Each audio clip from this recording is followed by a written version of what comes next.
best Dragon Ball game ever. Man, I've been playing Sparking Zero throughout all of the weekend because I got the physical collector's edition only on Friday, and I'm doing this after playing all weekend. I played split screen with my brother, I played the story What If with Goku, tournaments I experienced a bit. I haven't beaten all the stories yet, but I wanted to give my first impressions of the game, and as I stated at the beginning, best Dragon Ball game ever. It's no, for I haven't beaten everything yet, but for what I've played so far, man, I'm so confident in saying that. Just this is what I have to say. Do you guys always had that, how do I say that, when you played, for example, a PS2 game or a PS3 game, and then years later you remember playing that game, but in your head the graphics of the game were always better than they actually were? Sparking Zero is basically that. But Sparking Zero is the Tenkaichi games you have in your memory. Just, I can't express how great this game is. When I first picked the controller, and the controls for the game are exactly like the Tenkaichi games. Just exactly. You pick up, if you remember the controls, it's, man, I can't believe how they did it, but they did. Then the graphics are awesome. Best looking Dragon Ball game ever in my opinion. Fighters was very good also, but it's also a game with 5 years almost now, so Sparking Zero has that advantage. And the roster size, man, so many characters, and they did such an awesome job with every one of them.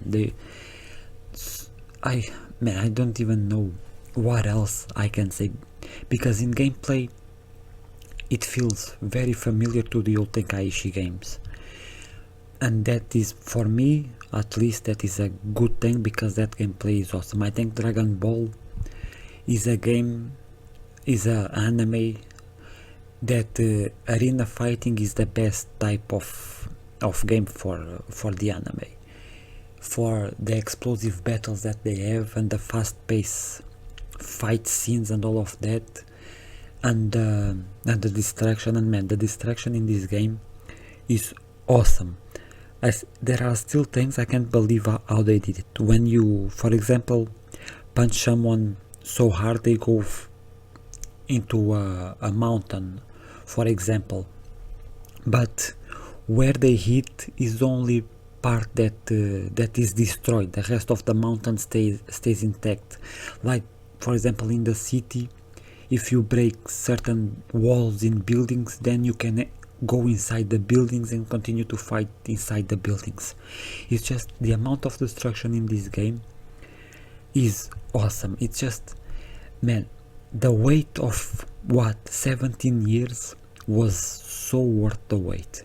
And then on top of that, for the story mode, they did what ifs, and at first I was like, okay, they are gonna have what ifs in the game, but it's gonna be only a couple what ifs here and there. But no, I only played the Goku story, and the amount of what ifs and the paths in the story that it can go, it just, for example, you can go with Krillin, fight Raditz, survive, then you go train to the Kami lockout with the rest of the Z fighters. Nappa and Vegeta arrive on Earth. You fight them as Goku and the Z fighters. You beat Vegeta and Nappa, but Goku dies during the fight against Vegeta, and there he goes to the King Kai planet, and only after a fight with Vegeta does he learn the Kaioken and the Spirit Bomb, and then Vegeta is coming back to Earth.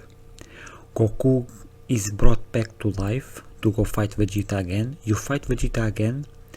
Vegeta says that there's someone very strong that now knows about the Dragon Balls, and it's Frieza. And he says Frieza is on its way to Earth to use the Dragon Balls. And then Vegeta asks Goku for, not for help, but to train together, to fight Vegeta together.